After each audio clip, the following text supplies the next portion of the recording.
abençoe nesse momento. Abrimos o nosso coração ao alto, tendo a certeza que a espiritualidade amiga nos inspirará e que possamos aqui atender ao trabalho com carinho, com acerto. Que Jesus nos abençoe hoje e sempre. Pai nosso que estais nos céus, santificado seja o vosso nome. Venha a nós o vosso reino, seja feita a vossa vontade, assim na terra como nos céus. O pão nosso de cada dia dá-nos hoje, Senhor. Perdoa as nossas dívidas, assim como nós perdoamos a quem nos houver ofendido. E não nos deixeis cair em tentação, mas livra-nos, Jesus, de todo mal. Que assim seja. Jesus nos abençoe. Bem, o tema que nós nos propomos a refletir é o mal. Um tema bastante indigesto ainda, na maioria dos olhares humanos. Bastante discutido. O problema do mal é discutido amplamente nos ambientes acadêmicos, versando entre a filosofia, entre a teologia, entre a psicologia. E ainda com muita dificuldade de ser elaborado nos meios religiosos heterodoxos ligados ao cristianismo. Isso porque existe uma grande dificuldade em conseguir conceber a existência do mal e a existência de um Deus bom. Muito bem. Existem aqueles que também têm uma grande dificuldade em lidar com a presença do mal no mundo. E por conta disso se escondem no cinismo, no ateísmo, negando a existência do mal. E existem aqueles que, por medo, recusam essa realidade contundente. No entanto, quando o sofrimento bate à porta, o mal vem nos conclamar à necessidade de reflexão. Estou aqui. Onde estão essas respostas? Então a nossa ideia é justamente refletir a respeito desse controverso assunto à luz da doutrina espírita, tendo como pano de fundo o livro Libertação, psicografado por Chico Xavier. Muito bem. O conceito do mal no dicionário é: o mal é tudo que é prejudicial ou fere, o que concorre para o dano ou a ruína de alguém ou algo, o que é nocivo para a felicidade ou o bem-estar físico ou moral. Bem, um conceito, aliás, muito bom, mas que não consegue ir em profundidade a esse tema tão amplo que vem, na realidade, todo momento nos chamar a atenção. E para tal, nós vamos começar de uma maneira diferente. Existe um livro, O Mal, de John Sanford, que é um livro de psicologia analítica, e ele nos traz uma história muito interessante. Muito bem. Ele nos conta que de 1616 a 1619, onde hoje é o estado de Nova Inglaterra, nos Estados Unidos, antes da colonização, existiu uma doença, uma epidemia, provavelmente varíola, que dizimou todo o povo nativo.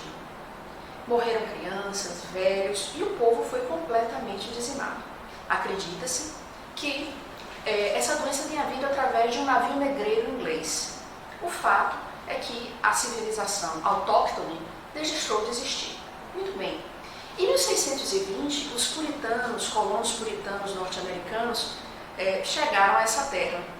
Ao chegar e não encontrar nenhum tipo de dificuldade e encontrar a terra vazia do povo nativo, eles se felicitaram. Que beleza! A terra está a nosso dispor.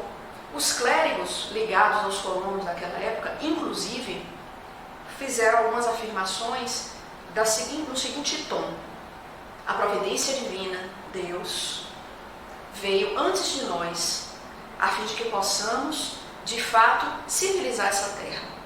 E dizimou o povo que estava aqui para que nós possamos fazer o nosso trabalho. Esse tipo de entendimento faz com que a gente venha pensar se o mal, o bem e o mal, ele é absoluto ou se ele é relativo. Então existe uma concepção de que o mal pode ter uma ótica humana, de um olhar humano, e o olhar sob uma ótica divina. Se nós pensarmos bem, a ótica dos puritanos foi humana. Eles entenderam que era um bem para eles que o povo nativo tivesse sido dizimado. Mas certamente para os indígenas não foi bem, foi um mal.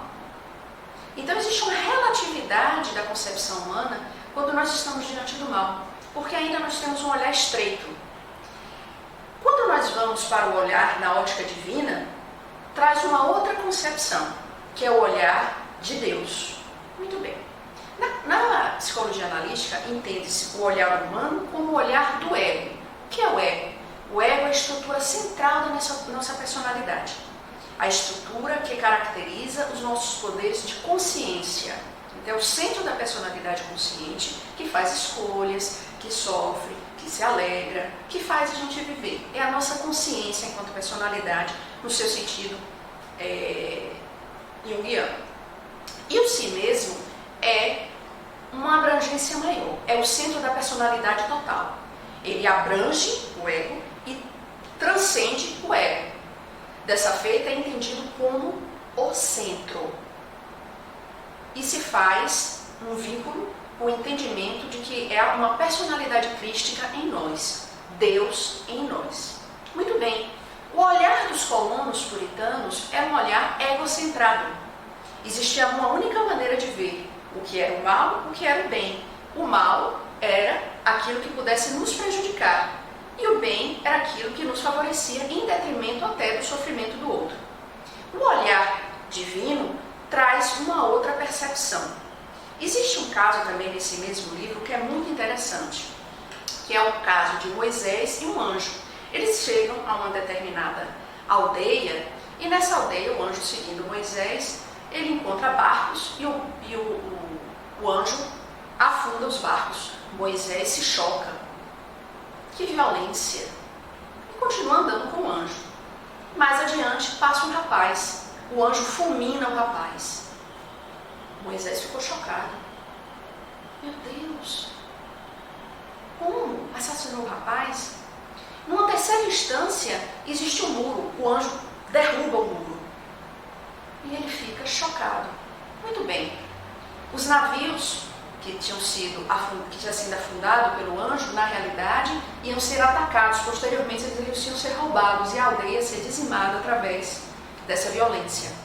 O rapaz ia assassinar os pais. Então, seria melhor que ele morresse do que ser elemento condutor de tal violência. E o muro que tinha sido derrubado pelo anjo escondia, na realidade, um grande tesouro que era para ser utilizado para órfãos, o qual o muro era sua referência. Muito bem, é um outro olhar. O anjo tinha um olhar da totalidade, que era o olhar divino, o olhar do si mesmo. Enquanto que Moisés estava sob o olhar do ego. Então é necessário que se compreenda que a relatividade do conceito do bem e do mal pode gerar grandes distorções, porque crenças pessoais podem fazer com que uma atitude que seja má possa se transformar em boa, porque o que leva o indivíduo a entender aquilo ali é o seu ponto de vista. Então, por exemplo, Hitler, a sociedade alemã, naquela época, na sua grande maioria, era a favor do pensamento do Terceiro Reich. Dizimou uma série de pessoas. Uma grande violência eclodiu na Segunda Guerra Mundial. Muito bem.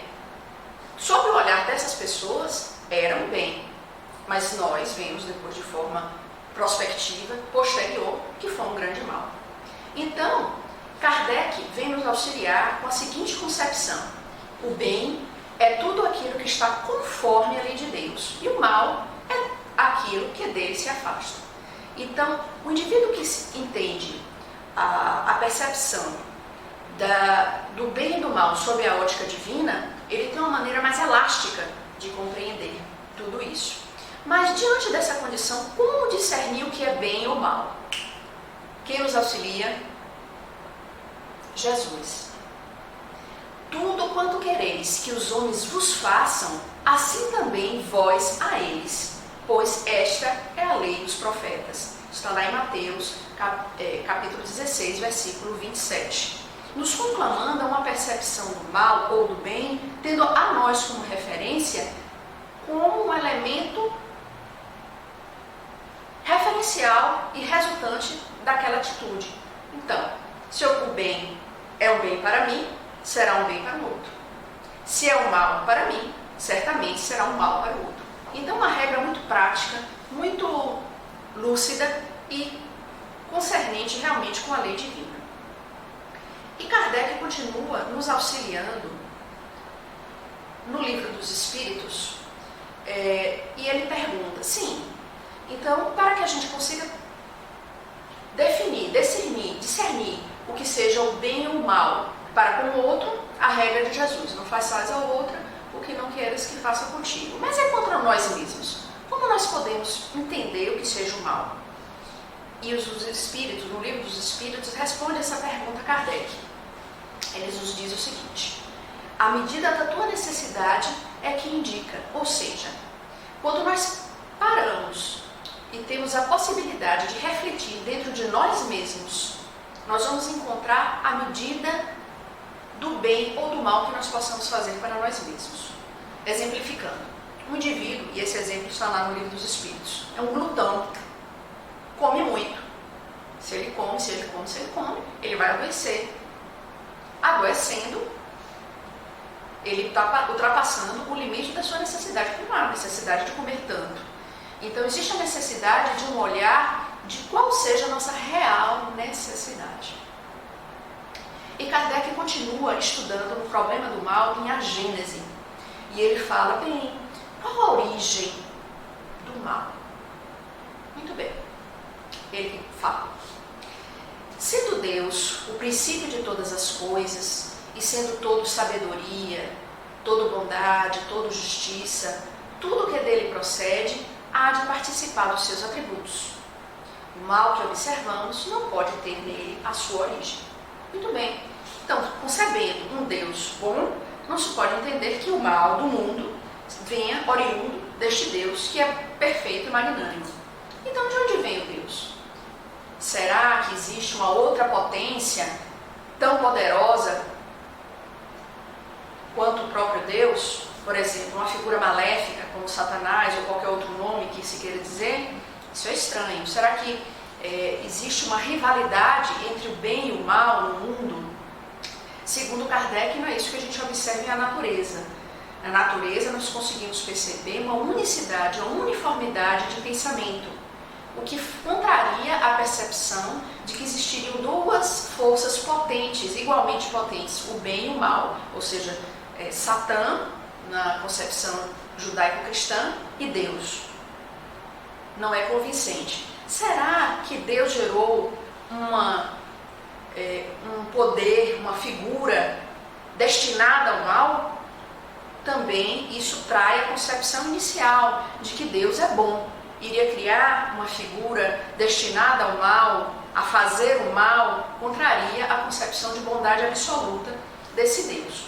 Bom, não veio de Deus, não existe Satanás sob a concepção da ótica kardeciana. Muito bem, mas o mal aí está. De onde ele veio? É necessário que a gente entenda que existem, a princípio, duas percepções do que seja o mal. Existe aquele mal que independe da vontade do homem, que são as grandes hecatombes, os sofrimentos, as doenças, os terremotos, as grandes inundações. Este mal serve para o homem apenas treinar a sua inteligência a fim de que possa desenvolver a ciência para o auxílio da sociedade. E existe aquele mal que está relacionado com a vontade do homem. Este é mais numeroso, que está relacionado aos próprios vícios, às próprias falhas morais que estão inerentes ainda a nós, humanos, no nosso nível de evolução. Então, a nossa cupidez, a nossa inveja, o nosso egoísmo, o nosso orgulho, a nossa vaidade, gera uma série de elementos destrutivos na sociedade, nas relações que se iniciam no clã familiar até alcançar toda a Terra, através de guerras e situações vexatórias na humanidade. Muito bem. Então, nós sabemos que esse mal vem da origem do próprio homem. E aí Emmanuel segue falando. Se o determinismo divino é do bem, quem criou o mal? E ele responde em cima dessa mesma lógica de Kardec. Confiando em si mesmo mais do que em Deus, o homem transforma a sua fragilidade em foco de ações contrárias a essa mesma lei, efetuando desse modo uma intervenção débita na harmonia divina, eis o mal. Essa é uma questão de um consolador, justamente reforçando esse olhar de Kardec e também da resposta do Livro dos Espíritos, que o mal é a resultante do próprio homem, quando ele se afasta da lei de Deus, que está íncita na nossa consciência, nos indicando, nos direcionando como caminhar. muitas vezes aturdidos pela movimentação externa, o barulho externo, que está a todo momento nos desviando o olhar do nosso centro, do nosso si mesmo, nós caminhamos de maneira equivocada e acabamos por cometer o mal. Muito bem. E Kardec segue. Bem, qual é então no homem? Porque o homem é uma criação divina, não é verdade? Se o mal vem do homem, qual é no homem a origem da sua propensão para o mal?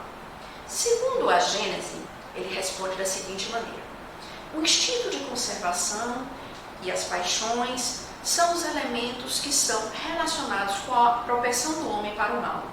O instinto de conservação está principalmente presente nos animais e nas estruturas primitivas psíquicas que ocupam esse planeta.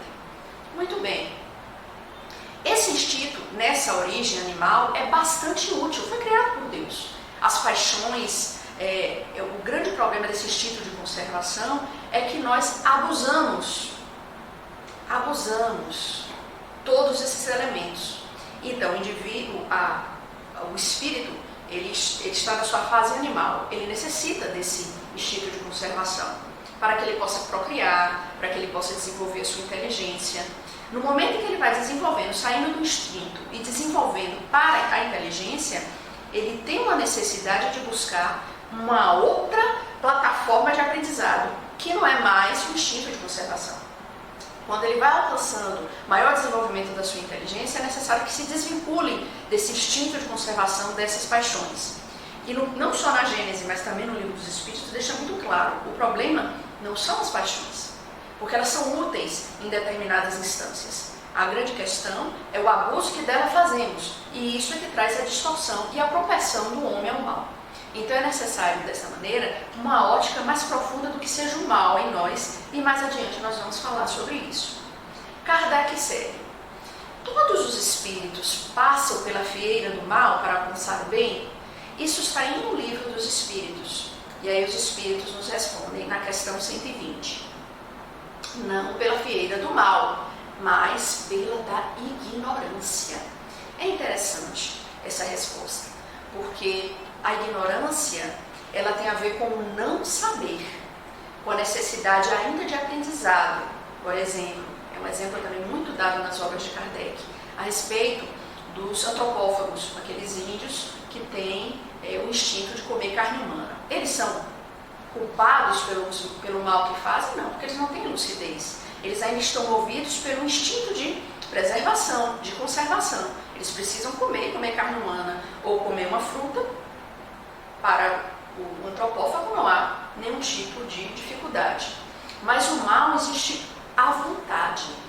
O indivíduo, ele tem a vontade e já tem o entendimento daquilo que ele faz. Então, para a evolução não há necessário que se passe pelo mal, mas sim pela ignorância, sob a ótica da obra kardeciana.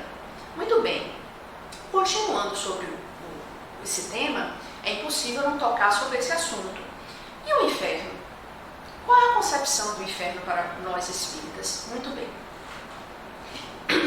O inferno, ele existe na cultura humana desde sempre. E nós conseguimos remontar, pelo menos no povo grego, né? Na cultura greco-latina, existia o Hades. O Hades, na realidade, não era o inferno como nós o concebemos. Era o mundo dos mortos. E o Deus que lá reinava, que também se chamava Hades, ele não era mau. Ele só tomava conta do reino dos mortos. Na realidade, não existe uma figura má na cultura grega, como existe o Satanás na cultura judaico-cristã. Isso porque os deuses, eles eram humanizados. Eles tinham inveja, eles tinham raiva, refletindo justamente a concepção humana e divina que existe no homem.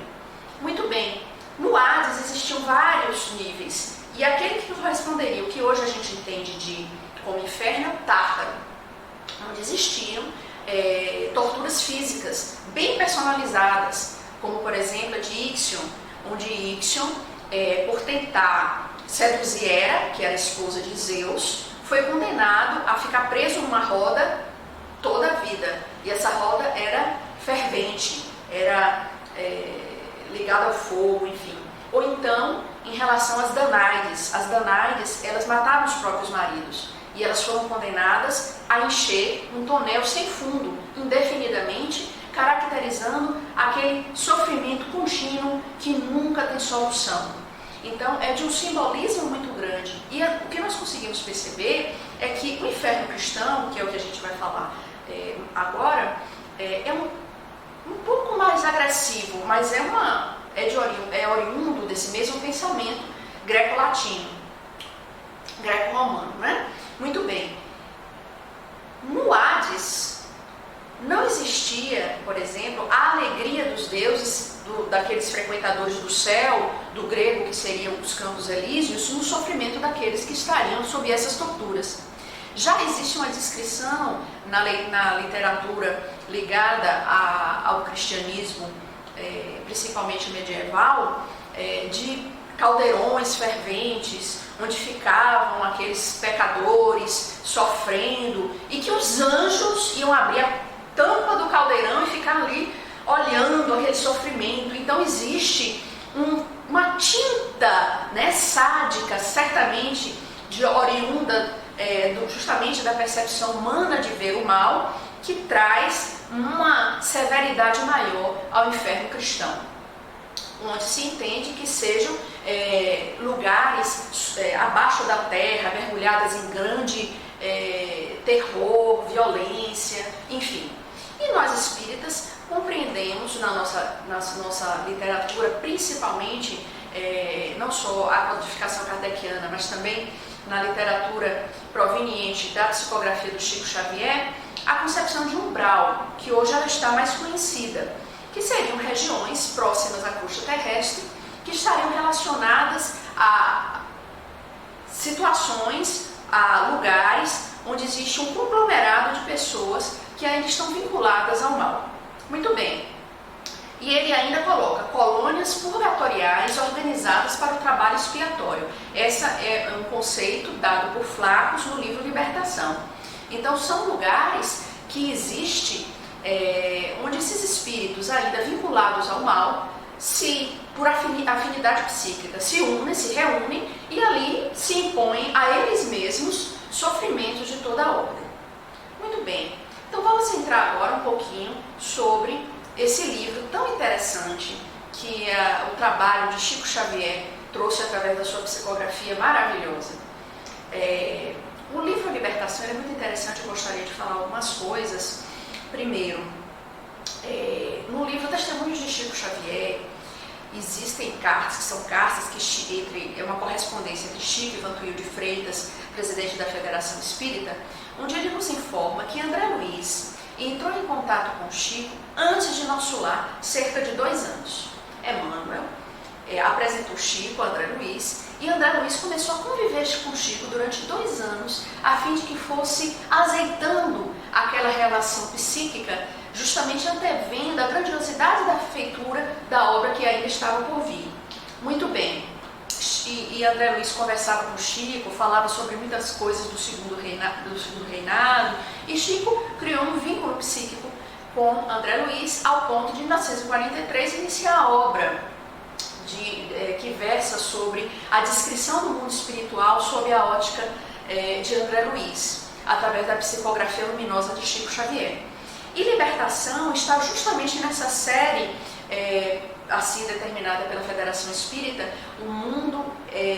a vida no mundo espiritual. E a Libertação é o 6º livro dessa coleção. Nas obras de Chico, é o 37º, sendo que foi psicografado em 1949, e nesse mesmo ano foi produzido Caminho, Verdade e Vida, Alvorada Cristã e Voltei, que é um outro livro extraordinário. Muito bem. Então, neste livro, versa sobre o mal no mundo espiritual. E Chico, por começar a psicografar situações relacionadas aos nossos irmãos ainda vinculados a essa situação de sofrimento, abordaram o Chico de várias maneiras, não é? Assustando o Chico, trazendo situações vexatórias durante a psicografia do livro. Mas aqui estamos, quase 60 e tantos anos depois, né? Com mais de 60 anos, né? 1949, 70 anos praticamente, com essa obra extraordinária que tanto nos ensina. E Emmanuel, como todos os seus prefácios, são maravilhosos, não é? Existe até um livro que fala só sobre os prefácios de Emmanuel, que são realmente belíssimos. E conta a historinha do peixinho vermelho, que é muito conhecida no meio espírita. É uma lenda egípcia que trata da história de um peixinho que vivia no lago, e esse peixinho, ele era um peixinho desprezado pela sua sociedade. E passava muitas dificuldades, fome, sofrimentos morais, por conta do desprezo social com o qual ele vivia. E por conta disso ele se dedicou ao estudo, até quando ele encontrou o canal de saída do lago e pensou, por que não seguir mundos novos? E assim ele foi corajosamente. E do lago ele procurou o rio, e do rio ele atingiu o mar. E no mar ele viu tudo que tinha que ver, que era diferente daquele lago. E ele ficou surpreendido com as belezas, com a flora, com os outros peixes, com o homem. E depois pensou, eu vou voltar ao lago para trazer essas informações para o meu povo, para o lugar de onde eu vim. E assim ele fez, voltou tudo no lago e conclamou a sociedade dos peixes para ouvi-lo sobre boas novas, que o mundo não era resumido apenas àquele lago. E assim ouviram o rei dos peixes, muito orgulhoso, deu a possibilidade dele falar, do peixinho vermelho falar, e ele descreveu esse mundo maravilhoso que ele tinha visto. Qual não foi a surpresa? Que ele foi desprezado. Ele foi expulso da sociedade, sendo considerado um louco, que ele não poderia falar daquelas coisas porque elas eram reais e que na realidade era o mundo do lago que era verdadeiro. E ele avisou, mas veja só, o lago vai secar, porque ele é muito pequenininho, se existir uma grande seca, e eles não acreditaram, expulsaram o peixinho do lago, o peixinho teve que voltar para o mar. Muito bem, uma seca, uma estiagem maior, fez com que a água do lago se evaporasse e todos os peixes perecessem. E Emmanuel faz essa comparação dessa lenda simpática, dócil, profundamente amorosa, com André Luiz. André Luiz é o peixinho vermelho.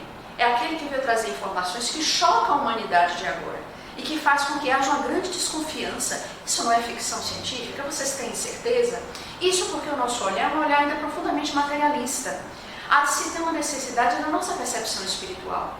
Sendo nós espíritos, nada mais justo que o mundo espiritual corresponda às nossas realidades humanas.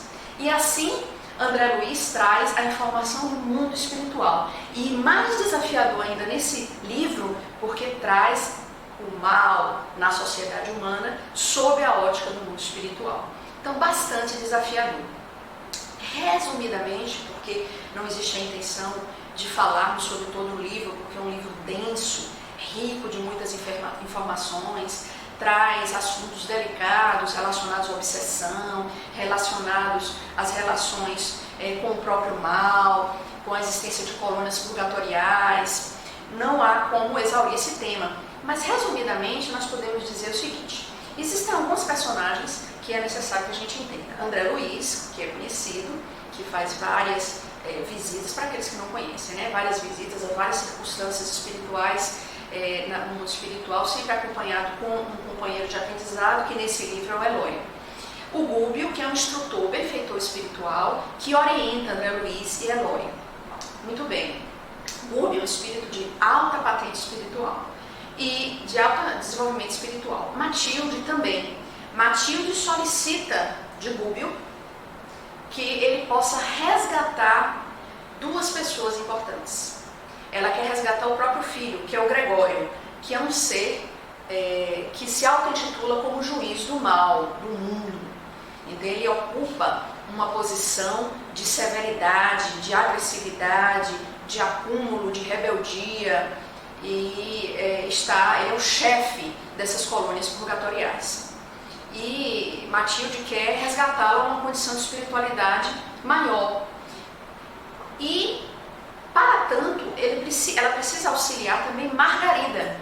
Margarida está encarnada, sofrendo de um processo obsessional gravíssimo na Terra. E esse processo obsessional é justamente vinculado e determinado por Gregório. Então Matilde solicita a Gúbio o resgate de Margarida para viabilizar o resgate espiritual de Gregório. O Saldanha, mais adiante, para aqueles que vão ler o livro, é um obsessor profundamente vinculado a essa vingança a ser urdida contra a família de Margarida, por razões de ordem pessoal. Então, esse é o pano de fundo do livro, o resgate de Gregório e o resgate de Margarida para viabilizar essa transformação espiritual. Muito bem, então é um livro que trata sobre o inferno. Sim, sobre o inferno, sobre a ótica, só para que a gente possa ter uma concepção, porque na realidade nós não entendemos, nós espíritas não entendemos que o inferno seja uma condição irrevogável. É uma condição de escolha espiritual daqueles que equivocadamente tomaram passos que vieram danificar as escolhas da sua caminhada evolutiva. Então, equivocados, rebeldes, ligados ao ócio, à violência, ao egoísmo profundo, acabam se vinculando a mentes também equivalentes, equitativas na sua maldade. E aí nós temos a seguinte concepção do flacos de libertação. A rigor, portanto, não temos círculos infernais, de acordo com os figurinos da antiga teologia, onde se mostram indefinidamente gênios satânicos de todas as épocas. Nós não compreendemos isso porque aceitamos, nós entendemos que a existência do espírito está vinculada a uma lei muito interessante, que é a lei de evolução e de progresso. Então não há como se conceber um Deus bom se não existe a possibilidade de transformação daqueles que erraram. E isso só é razoável no entendimento da existência da reencarnação, que cabe numa outra fala. E segue Flacos. E sim, esferas obscuras em que se agregam consciências embotadas na ignorância, cristalizadas no ócio reprovável ou confundidas no eclipse temporário da razão, desesperadas e insubmissas, criam zonas de tormentos reparadores. Essa é uma percepção que só a doutrina espírita pode nos dar, na medida em que nós conseguimos conceber que o indivíduo constrói o seu próprio inferno pessoal.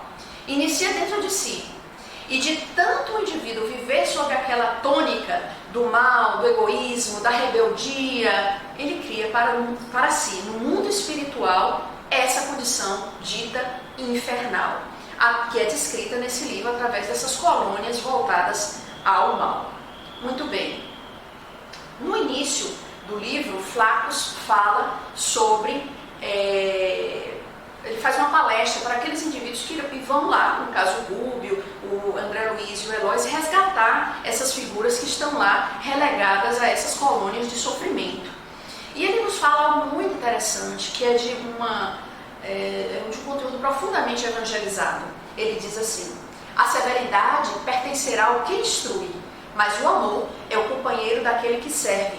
Porque ele estava falando ali a espíritos que iriam auxiliar essas figuras sofredoras nessas colônias purgatoriais. E ele nos conclama a viver o evangelho dentro de nós, a fim de que possamos, de fato, auxiliar aqueles indivíduos equivocados. E ele fala: a força das palavras não demoverão aqueles seres do mal onde eles se encontram. Apenas o amor. Porque o amor que é capaz de servir. Não a mente elaborada, cheia de conceitos, porque dentro daquela colônia, aqueles espíritos são altamente inteligentes, como nós vamos ver mais adiante. Então, essa é a proposta do Flacos, aquela assembleia que iria auxiliar aqueles espíritos. Ele segue: os filhos do desespero, concebendo essas colônias próximas à crosta terrestre. Os filhos do desespero organizam-se em vastas colônias de ódio e miséria moral, disputando entre si a dominação da terra. Anjos decaídos da ciência, ou seja, profundamente inteligentes. Existia um comando diretor dessas colônias do mal, com figuras muito inteligentes, e é tão interessante isso, porque o capítulo que mais me impressiona nesse livro é o 8º, onde existe o diálogo entre Flacos e Gregório. E a inteligência de argumento de Gregório é tão extraordinária que o próprio autor espiritual necessitou fazer uma nota de rodapé. Não devemos nos esquecer que esse é um espírito com um desenvolvimento intelectual muito grande, para que o leitor começasse a ser convencido pela argumentação de Gregório. Então, são anjos decaídos da ciência, buscam acima de tudo a perversão dos processos divinos que orientam a evolução planetária. Então, o desejo desses espíritos é que a Terra permaneça como está. Eles querem reencarnar para continuar vivenciando toda a brutalidade da matéria, todo o horror, toda a miséria e o sofrimento que existe no mundo. Eles querem que persistam, porque eles ainda se encontram numa condição de ócio espiritual, onde eles não têm forças suficientes para se dignificar à luz. Eles não querem isso, eles optam ainda se manter nessa condição. Então eles disputam entre os seres, os transeuntes terrenos, a influência espiritual. Muito bem. E o pupilo pergunta ao orientador benfeitor espiritual: por que não suprime o Senhor compassivo e sábio tão pavoroso quadro? Como é que Deus permite esse mal? E ele responde o que não é também de nos surpreender. Não será mesmo o que interrogar pela tardança de nossa própria adesão ao reino divino? Sente-se, meu amigo, suficientemente iluminado para negar o lado sombrio da própria individualidade? Libertou-se de todas as tentações que fluem dos escaninhos misteriosos da luta interna? Então, assim, Deus não violenta. A lei divina não violenta o homem. Ele tem que caminhar pelos seus próprios esforços, pela sua própria iluminação pessoal, a fim de que ele possa compreender o caminho necessário para a sua evolução, para o seu processo de crescimento espiritual. Muito bem. Seria a mesma resposta que deveria ser dada: por que Deus permite as guerras e a violência no mundo? Porque o mal é necessário na medida em que esses indivíduos que escolhem esse caminho. Então, o mal e o remédio. Em cima do próprio mal existe um aprendizado. O indivíduo chega a um momento, o espírito em evolução, onde ele se entedia de tanto sofrimento. Ele não quer mais aquela condição de sofrimento. Então, o mal serve para esses indivíduos, para que eles possam acordar e tomar um novo direcionamento. Mas o que eu mais gostei dessa resposta é a reflexão que nós precisamos ter, porque apesar de existir uma concepção, também na obra kardeciana, a respeito da realidade do bem, e sendo o mal apenas a ausência do bem, a gente não deve esquecer que existe uma realidade do mal dentro de nós. E isso é que essa resposta do benfeitor espiritual está nos indicando. Para negar o lado sombrio da própria individualidade, então nós vamos a uma outra concepção, que é a concepção da sombra, que também é um conceito junguiano, mas que também está ricamente descrito na obra, na Bíblia, no Novo Testamento, e também na obra espírita, como nós vamos ver mais adiante. Então, o que é a sombra? A sombra é aquela parte da nossa personalidade onde nós escondemos aquilo que nós não queremos admitir. É todo o nosso lado de agressividade, de violência, de cupidez, de inveja, de orgulho, tudo que está lá nessas colônias onde Gregório milita. Essa é a sombra. Então, há uma necessidade de uma percepção dessa sombra pessoal, que nada mais é do que o reflexo desse mal que nós vemos nessas colônias. É uma realidade psíquica e legítima na medida em que nós estamos em processo de evolução. E ela existe de maneira predominante no nível de evolução que nós nos encontramos nesse mundo de provas e expiações. Então, é interessante esse olhar que está lá na obra de Chico Xavier. O olhar de que nós possamos perceber que o lado sombra nosso precisa também ser olhado, percebido, para que haja uma inteireza dessa personalidade em vias de evolução.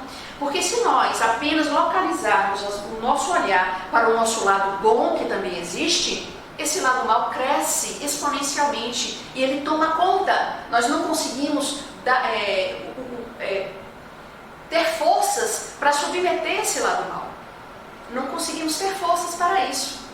Se nós tivermos um olhar para esse lado sombra, nós teremos que acolhê-lo e dessa maneira fazer a escolha necessária.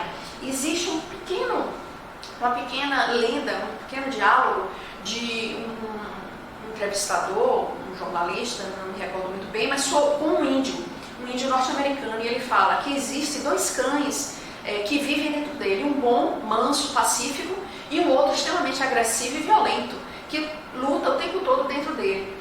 E o interlocutor pergunta ao índio, sim, mas quais dos dois venceram? Aquele que eu alimento mais. Então essa é a proposta. É uma proposta de estarmos atentos a todas as realidades que compõem o nosso mundo psíquico, mas favorecer aquelas que nós sentimos necessidade evolutiva de empreender. Paulo, na carta aos Efésios, já nos sinalizava isso também. Porque não temos que lutar contra a carne e o sangue, mas sim contra os principados, contra as potestades, contra os príncipes das trevas deste século, contra as hostes espirituais da maldade nos lugares celestiais. O nosso mundo íntimo é um lugar celestial.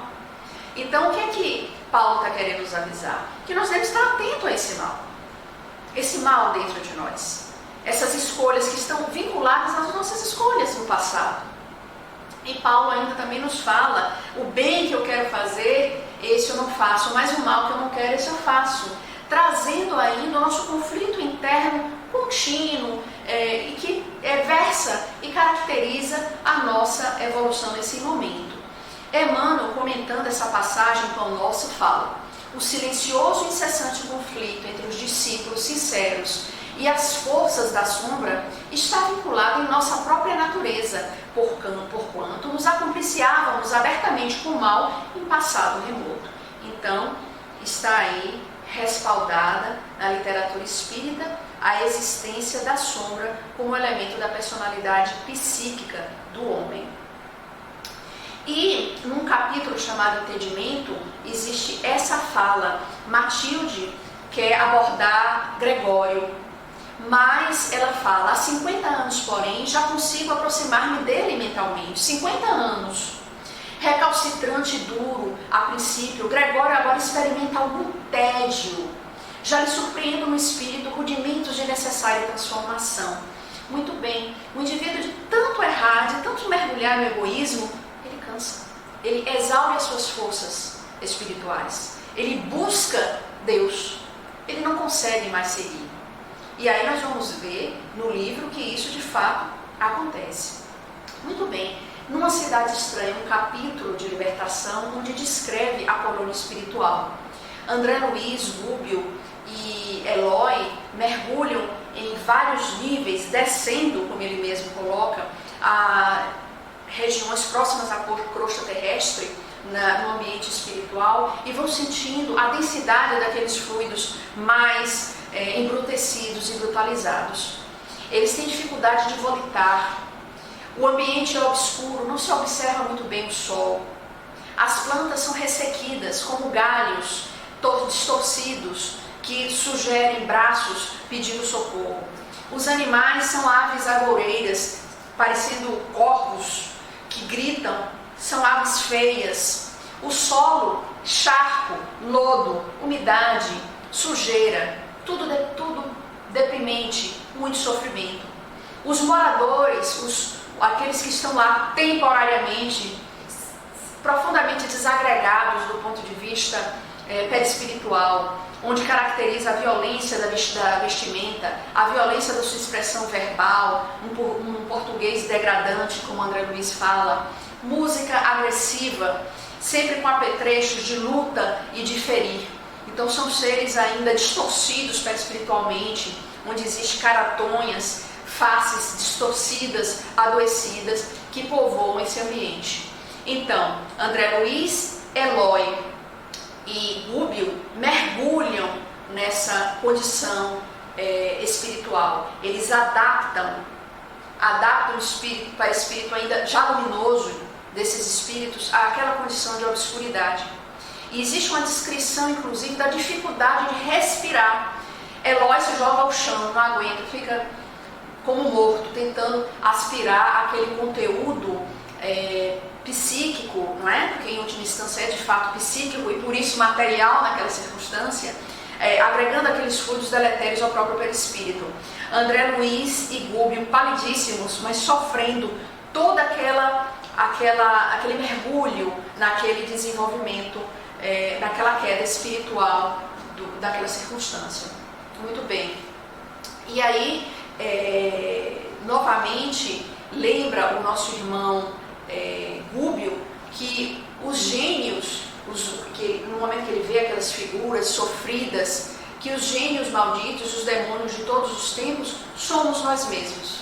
E ainda frisa, o que é algo profundamente consolador, que ele, Gúbio, lembrava-se, Eloy não, André Luiz não, mas ele lembrava que ele já foi morador daquela colônia espiritual, nos fazendo lembrar novamente do conceito sombra. Gúbio, apesar de sua alta envergadura espiritual, sabia que fazia parte também daquele contexto, aquela sombra, aquele elemento doentio que ali estava naquela colônia. E era isso, justamente, essa experiência que Gúbio tinha em viver naquelas camadas obscuras da evolução, naquela colônia de sofrimento, é que credenciava ele com o seu amor a atender aquelas criaturas.